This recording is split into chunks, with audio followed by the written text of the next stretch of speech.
PAFans Elliott Church, left, and George Hesselgren, flying the flag before England's crucial fixture with temperatures set to reach 80°F-27°C. As the heatwave continues, sales of jumbo flat-screen televisions, barbecue kits, beer and ice cream have soared in the past week.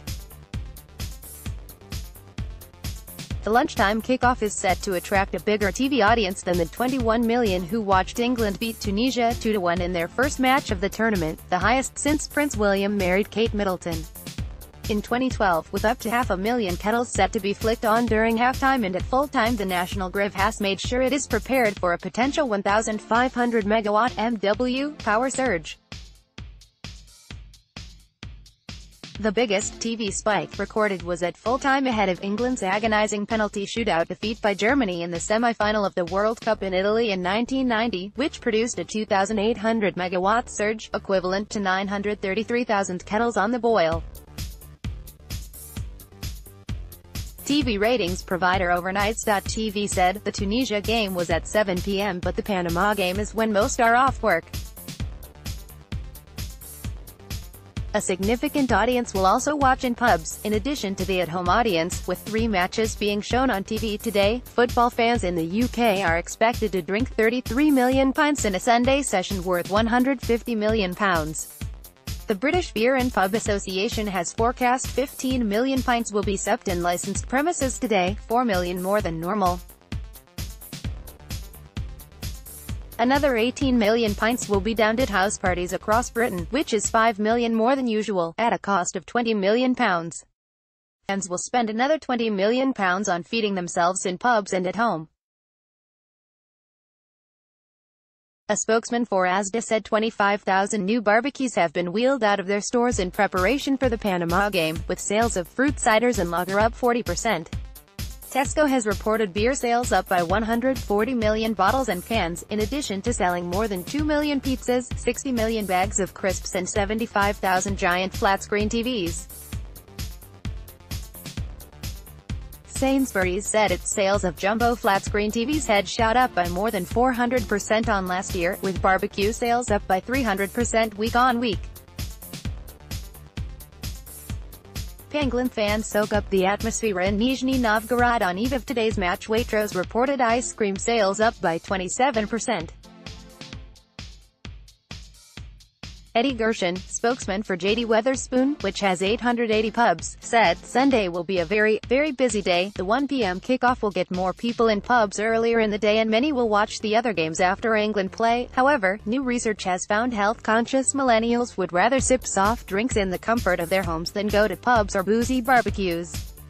A study for The ICE found 74% of England supporters aged 18 to 24 prefer to drink soft drinks while watching the action on TV at home.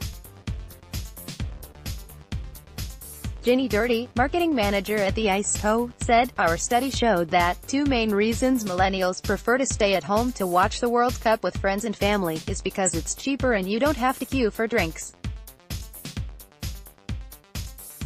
A Panama fan and an England fan at the FIFA Fan Fest in Nizhny Novgorod. Another key reason, for a quarter of millennials, is they now think the pub environment is too laddie. Food and drink guru Lyndon G said, "Fruit and ice-filled cocktails and soft drinks are seen as much healthier options for millennials this summer." Meanwhile, the few thousand England fans in Russia for the tournament were yesterday gathering in Nizhny Novgorod, 4 hours east of Moscow, for today's game.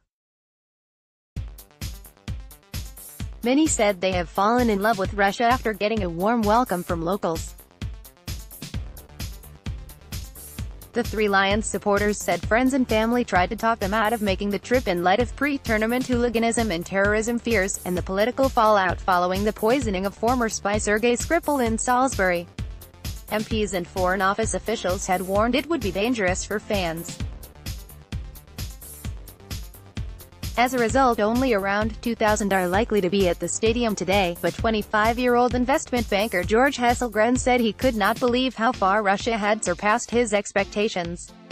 George, who has spent the past fortnight touring the country watching World Cup matches with his sports marketing pal, Elliott Church, 24, said, "We thought the risks had been exaggerated, but really they were blown out of all proportion. The people here have been fantastic. Everyone has been so helpful." It has been a wonderful experience, oil and gas company director Stephen Ogden, 50, who allowed his 17-year-old son, Theo, to skip school in the UK to go to the tournament, said the Russian people had won their hearts. They are such hospitable people. Some do not look like they are. They may seem quite serious and some can appear intimidating. But when you make the effort to talk to them, they really take you to their hearts. The small number of England fans have been joined by Russians also supporting the team. Among them was Alex Piggin, who said he began following the English Premier League after the World Cup 4 years ago. Reuters' Jamie Vardy, Harry Kane and Ashley Young training in St. Petersburg yesterday. The 22-year-old, from Nizhny Novgorod, said he hoped his country had put on a good show. Wearing an England 2004 away shirt in the Nizhny Fan Fest for yesterday's Belgium v Tunisia game, he said that the violent hooligan element which descended on England fans in Marseille during Euro 2016 did not represent the majority. Asked why he was an England football fan, the Manchester United supporter said, "It kind of happened naturally. I didn't grow up as a football fan.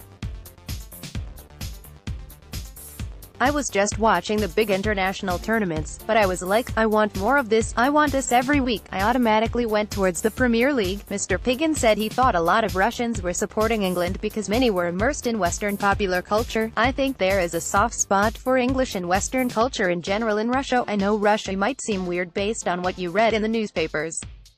But honestly, people love English football, people love American movies, people love foreign music. That's a big part of what surrounds me every day.